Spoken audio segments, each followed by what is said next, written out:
Hi folks. Today's topic is a little different from our usual themed deck tech.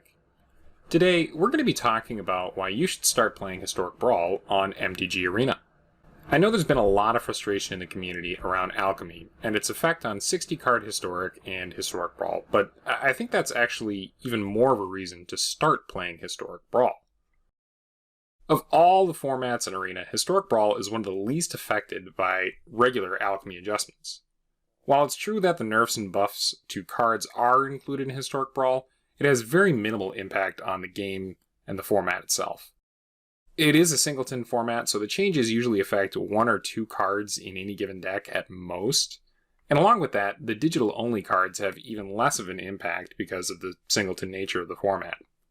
If you want to hear Levi and I talk about Alchemy more, check out our podcast. The link's in the description. Now, let's talk about some of the positives of Historic Brawl. One of the biggest benefits of Historic Brawl is that it is essentially the only non-rotating format. Technically, Historic is not rotating, but with sets like Alchemy, Jumpstart Historic Horizons, Historic Anthology, it's essentially what I'm going to call a virtual rotating format. The cards that you previously used are still legal, but they can't compete with a lot of the large amount of powerful new ones entering the format. And this is very similar to the way that Modern Horizons 1 and 2 affected Modern. Historic Brawl is only affected a small amount from the new cards being introduced from mini sets like Historic Anthologies and full sets like Historic Horizons, again due to that singleton restriction. Now, if you're thinking, if the format includes all of the powerful cards from Historic and some additional ones banned in Historic, isn't it going to be expensive and prohibitive?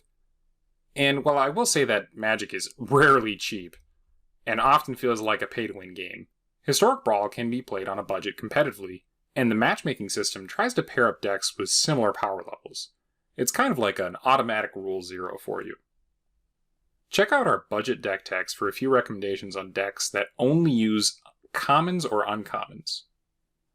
Now, I will concede that the matchmaking algorithm that Arena uses is not always perfect, and occasionally you're going to get paired playing against Golos when you're using your janky budget deck. But it does tend to do a decent job 99% of the time. While Arena is not the same as sitting down at a kitchen table or a game store and playing a game with a friend, it is incredibly easy to fire up. Playing a quick game of Historic Brawl is a snap. Now, the playstyle is very similar to 1-on-1 Commander, but the lower life total and smaller card pool makes the format play similar to a 60-card constructed format.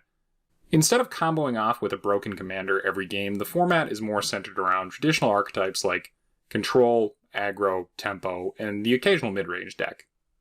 You're still going to find classic commander themes like Voltron, Enchantress, Life Gain, and Tribes when playing in the queue, and those decks still have a decent amount of success. The format's not perfect, and probably won't be a complete replacement for either commander or 60-card constructed, but it is an absolute blast to queue up and play some casual games with your favorite commander.